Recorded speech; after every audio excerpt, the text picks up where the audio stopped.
Eu cumprimento a todos com a doce e gloriosa paz do nosso Senhor Jesus Cristo. Louvo a Deus pela feliz oportunidade de estar aqui mais uma vez, estudando as lições da Escola Bíblica Dominical.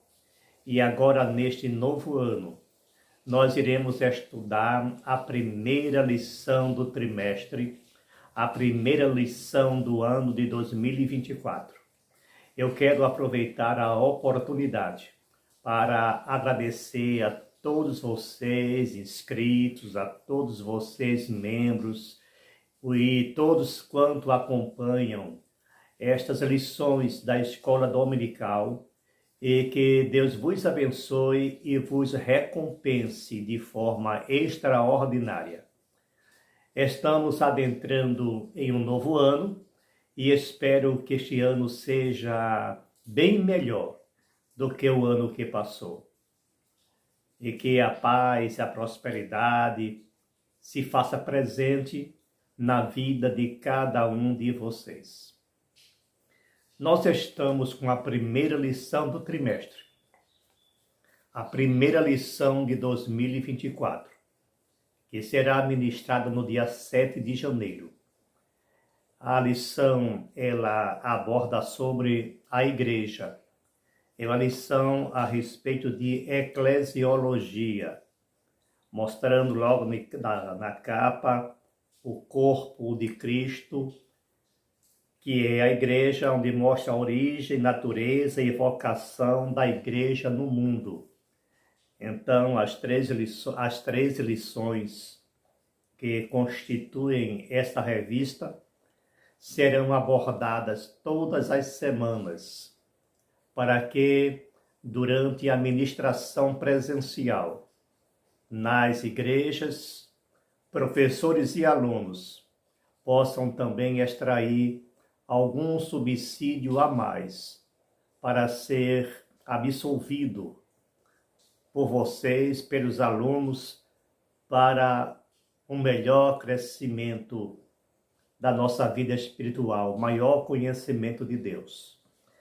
Então, nós estamos hoje com a primeira lição, que é uma lição introdutória, quando durante o trimestre estaremos estudando sobre a origem da igreja, que é justamente a lição de hoje. Depois, imagens bíblicas da igreja. Em seguida, a natureza da igreja. A lição 4, a igreja e o reino de Deus. A lição 5, a missão da igreja de Cristo. A lição 6, igreja, organismo e organização. Lição 7, o ministério da igreja. Lição 8, a disciplina na igreja. Lição 9, o batismo, a primeira ordenança da igreja. Lição 10, a ceia do Senhor, a segunda ordenança da igreja. Lição 11, o culto da igreja cristã. Lição 12, o papel da pregação no culto. E a última lição, a lição 13, o poder de Deus na missão da igreja. Então, são esses os assuntos que serão abordados.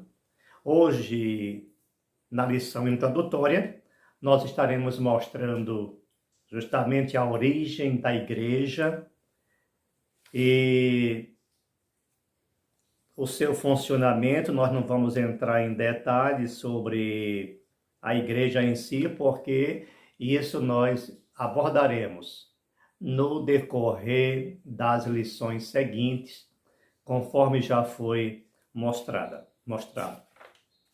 Então, nós temos aqui a origem da igreja, o texto áureo, e está em Atos 2 e 38, diz o seguinte: E disse-lhes Pedro, arrependei-vos, e cada um de vós seja batizado em nome de Jesus Cristo, para perdão dos pecados, e recebereis o dom do Espírito Santo. A verdade prática nos ensina: a igreja é a família de Deus comprada com o sangue de Cristo e selada com o Espírito Santo. Então nós temos aqui três tópicos. O primeiro tópico fala o povo de Deus na Bíblia e na história. O segundo tópico diz a igreja como criação divina. E o terceiro, a igreja como a comunidade dos salvos.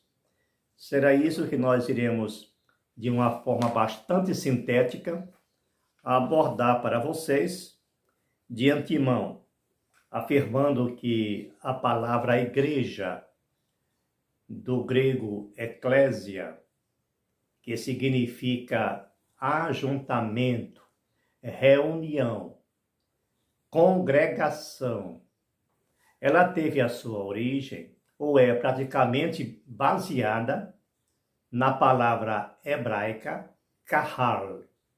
A palavra kahal era bastante usada também, principalmente nas reuniões, no tabernáculo, no templo.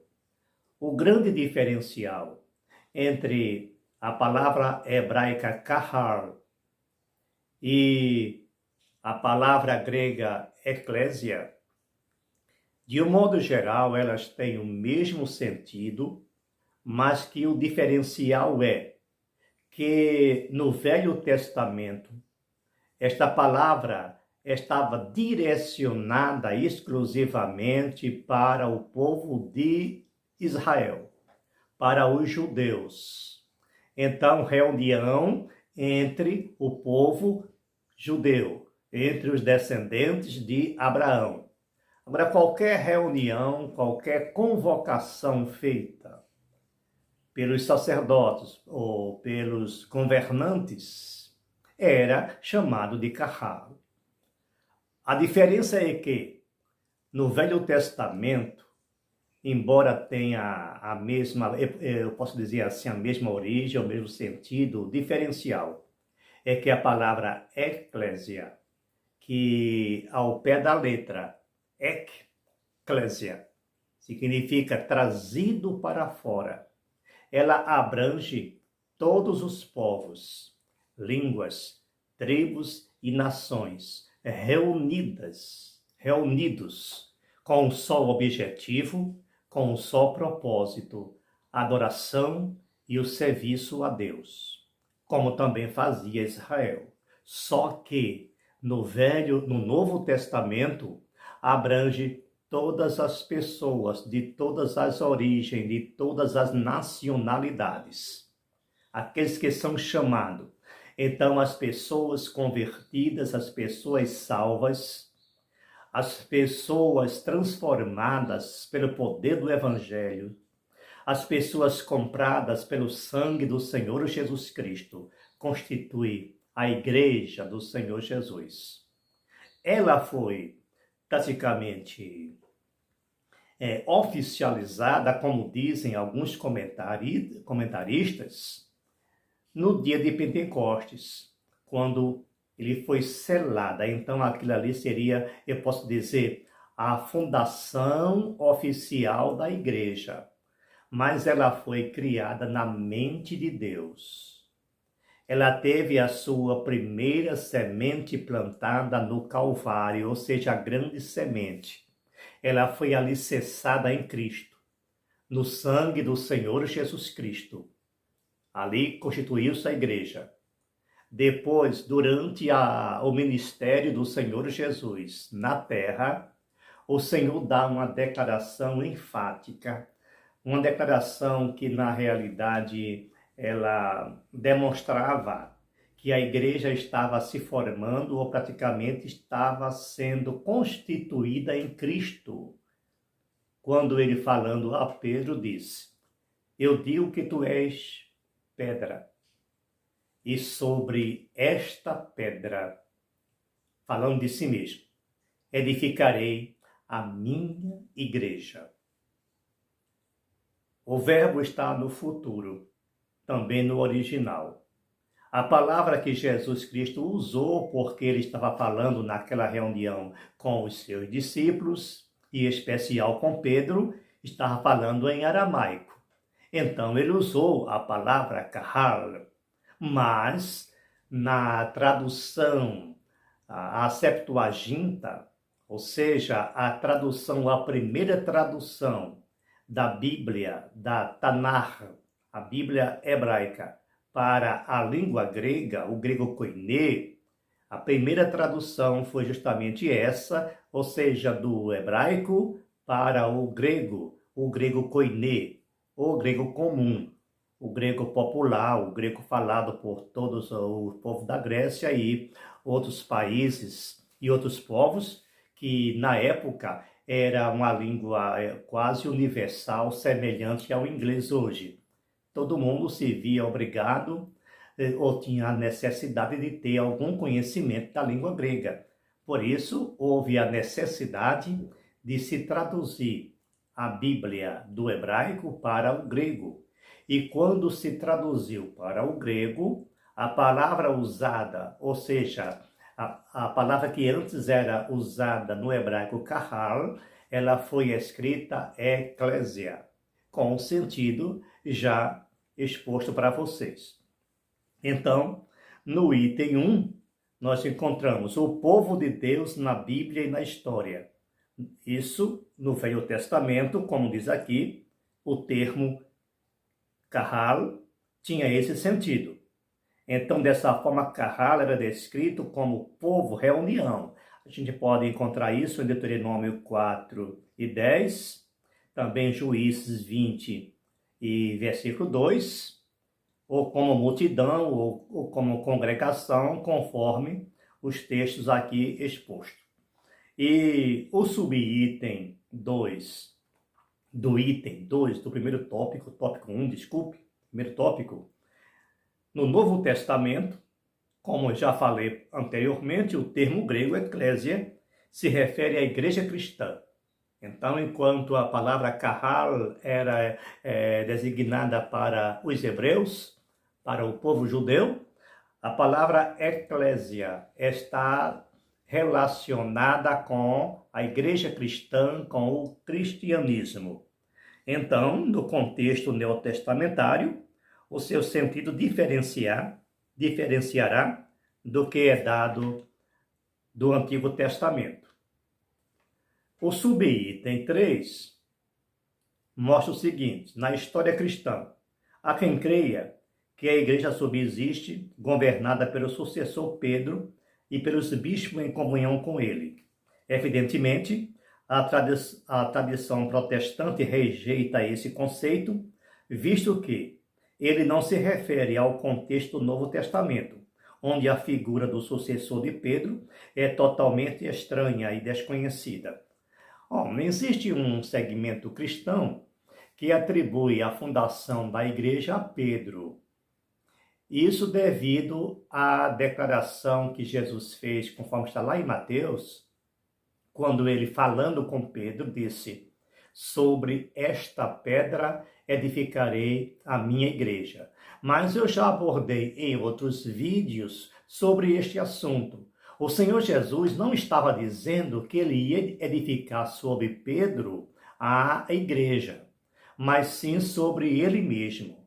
Se a gente analisar cuidadosamente a palavra, os termos no original grego, isso vai dirimir qualquer e toda dúvida. Agora, alguns forçam a barra e quer atribuir a Pedro a fundação da igreja quando a igreja foi fundada em Cristo e por Cristo. Quando ele disse: pois eu digo que tu és Pedro, a palavra no original é Petrus. Petrus, uma pedra, uma pequena pedra. E depois ele falou sobre esta pedra, o pronome que está lá, esta, é pronome pessoal ou pronome possessivo da primeira pessoa. Então ele está mostrando que ele, sobre esta pedra, falando de si mesmo, ia edificar a minha igreja. Então, Pedro não criou coisa alguma. Tudo foi criado em Cristo, e por Cristo, e para Cristo.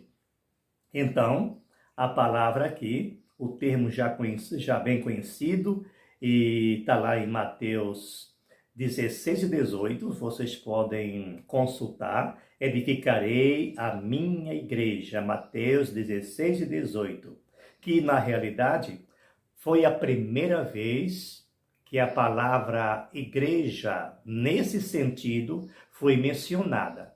A palavra eclésia, no sentido de eclésia, chamados para fora. O segundo tópico, que nos mostra a criação como a igreja como criação divina. A igreja como um ideal de Deus. Um Deus eterno, um Deus supremo, um Deus que prevê as coisas. Ele já sabia, ele já tinha em sua mente projetado a igreja. Desde a fundação do mundo, ele já sabia de tudo quanto ia acontecer. Então, ele já idealizou, ele já criou, já formou na sua mente a igreja, assim como fez com toda a criação, principalmente o ser humano. Ele criou em si, aconselhando-se consigo mesmo, então ele determinou a criação da igreja desde a criação de todas as coisas. Então, na sequência, criada no coração de Deus, dando o pontapé inicial, ou sendo germinada na cruz, no Calvário, pelo Senhor Jesus Cristo. Na Santa Ceia, ele dá mais um passo para a formação da igreja, quando ele reuniu os seus discípulos naquela solene celebração, mas antes disso ele já havia feito a declaração que nós expusemos aqui. Pois eu digo que tu és Pedro, e sobre esta pedra edificarei a minha igreja. E no dia de Pentecostes ele selou, ele cumpriu com as suas promessas. Ele selou a sua igreja. Estava ali sendo assinada a fundação, o selo, a pedra angular, que é em Cristo, foi colocada naquele dia, e o selo do Espírito Santo. Então, o batismo no Espírito Santo sobre todas aquelas pessoas que estavam ali reunidos, aos seus discípulos, os apóstolos, foi uma demonstração que ali a igreja do Senhor Jesus Cristo estava sendo oficializada. Daí, ela começou a se expandir, e chamando e congregando todos os povos, todas as pessoas para dentro de si. Para dentro de quê? Do corpo de Cristo. Assunto esse que nós vamos abordar nas aulas seguintes. O que é o corpo de Cristo? Por que ela é chamada de Cristo? E por que também na Bíblia é dito que Cristo é a cabeça da igreja e nós somos os seus membros? E por que dizemos que o Espírito Santo habita em nós? O Espírito Santo habita na igreja?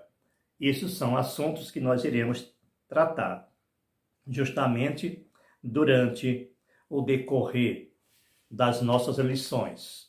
O subitem 3 mostra justamente isso, a igreja no Pentecostes. E diz aqui o texto: depois do Pentecostes, Lucas destaca que todos os dias acrescentava ao Senhor, o Senhor, a igreja, àqueles que se havia de salvar. Está lá em Atos 2, 47. Dessa forma, a igreja, que existia apenas no coração de Deus e na mente de Deus, se tornava uma realidade concreta quando o Espírito Santo é derramado no Pentecostes, após a ressurreição do Senhor Jesus Cristo. Está ali o grande passo, o grande alicerce, o momento crucial da criação e da formação da Igreja do Senhor Jesus Cristo. No item 3, diz a Igreja como a comunidade dos salvos. Por que dos salvos? Primeiro, a Igreja ela não podia se mover, ela não podia crescer, ela não podia resistir, ela não podia vencer sem a intervenção do Espírito Santo, ou sem a presença do Espírito Santo. É por isso que, após a ressurreição do Senhor Jesus, é que o mesmo foi derramado sobre a igreja conforme promessa do próprio Senhor Jesus Cristo, dizendo que ia para o Pai, mas ele ia enviar o Consolador, ou seja, o Espírito Santo, o nosso Paráclito. Então, diz aqui o texto, no Pentecostes, o apóstolo Pedro disse: arrependei-vos, e cada um de vós sejam batizado em nome de Jesus Cristo para perdão dos pecados. Aqui, ele não estava se referindo ao batismo nas águas. Ele estava se referindo ao mergulho no corpo de Cristo. A entrada da pessoa no corpo de Cristo, porque a palavra batismo é uma palavra genérica, uma palavra ampla, que ela tem o sentido de submergir. Ela é derivada do verbo batizou. Batizou é mergulhar, submergir. Ela não foi traduzida, ela foi transliterada. Essa palavra batizo é uma palavra transliterada, ou seja, pegou-se a palavra grega, batizo, e se escreveu com letras latinas, com letras na nossa língua. Isso é chamado de transliteração, porque o alfabeto grego, como muitos alfabetos, são diferentes.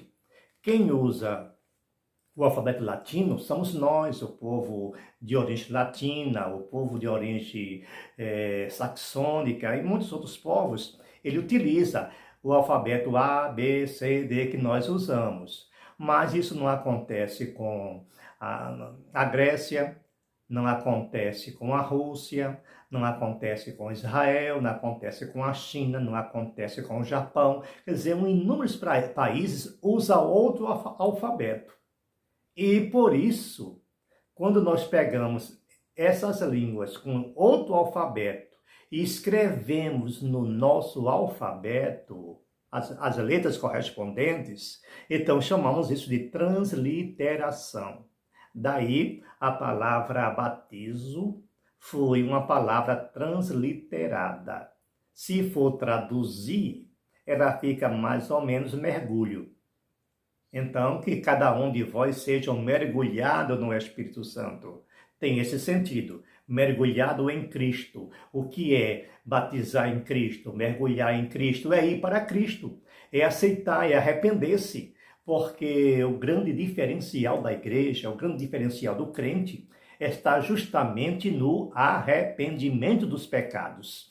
Então, quando as pessoas se arrependem dos seus pecados e adentram na igreja, isto é um batismo em Jesus Cristo.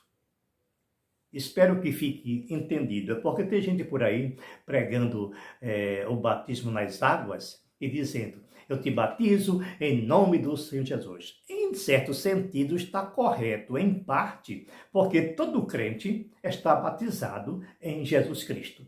Agora, o batismo nas águas, que é outro simbolismo, que nós vamos estudar mais na frente, não significa justamente isso. Significa que esse batismo aí é uma confirmação do seu arrependimento.